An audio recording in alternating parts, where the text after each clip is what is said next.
Hello again. Let's continue with the rest of the sonnet, Remembrance. In the previous video, I did the first quatrain. Now I start the second quatrain of the sonnet. I quote, "Then can I drown an eye unused to flow for precious friends hid in death's dateless night, and weep afresh love's long since cancelled woe, and mourn the expense of many a vanished sight." So what happens when the poet starts recalling past memories? He says, "Then can I drown an eye." Note the phrase drown an eye.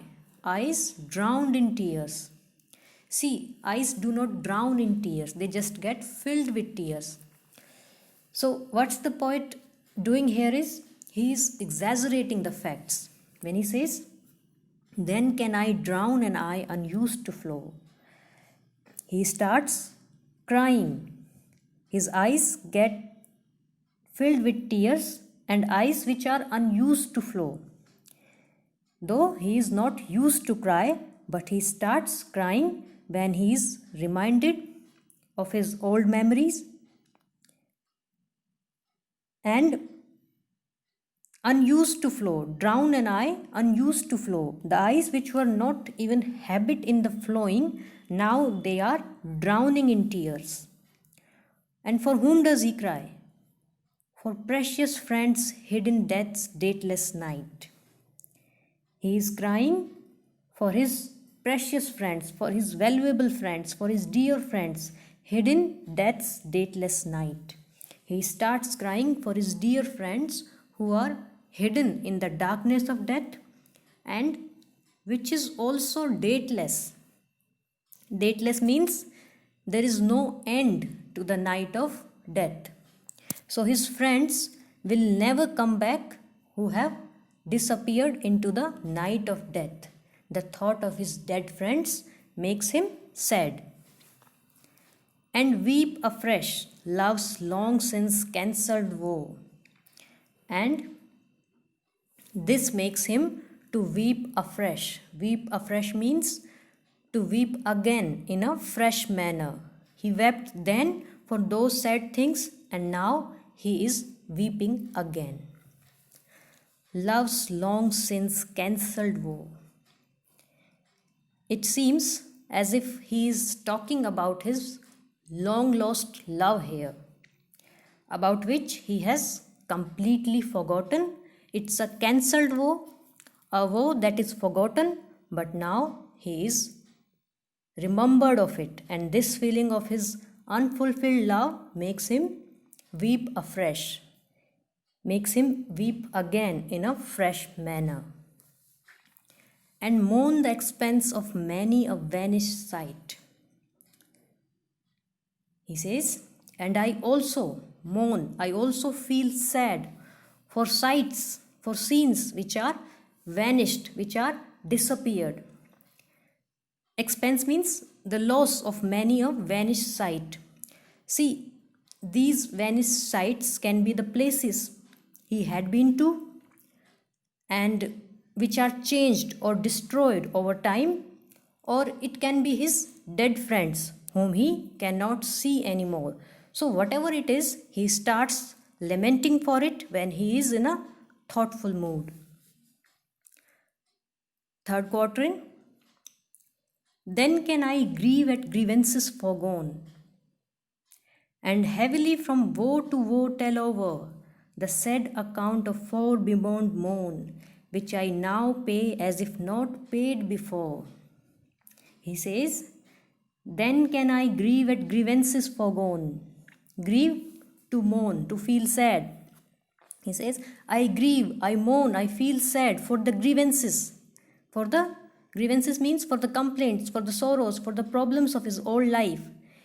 I feel sad for the grievances which are foregone, which are already gone from his life, and they are not his recent problems. They are not new, but still he grieves for them. And heavily from woe to woe tell over.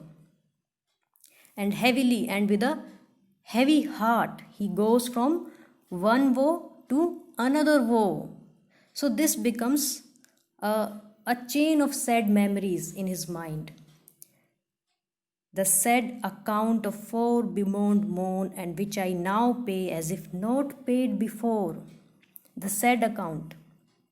Now the poet is imagining, or it seems to him that there is an account of his sorrows, there is account of his grief, which is fore bemoaned, which is already lamented. The poet says, I thought my account of sorrow was closed, but it is opened again. He says, the sad account of fore bemoaned moan, which I now pay as if not paid before. He says, he had cried in the past for his sorrows, and he thought it was over.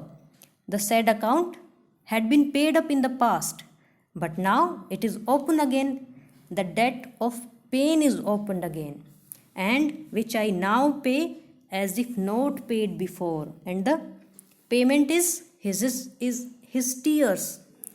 So he says, I have to cry again to clear the payment as if not paid before, as if he hadn't cried before for his old sorrows.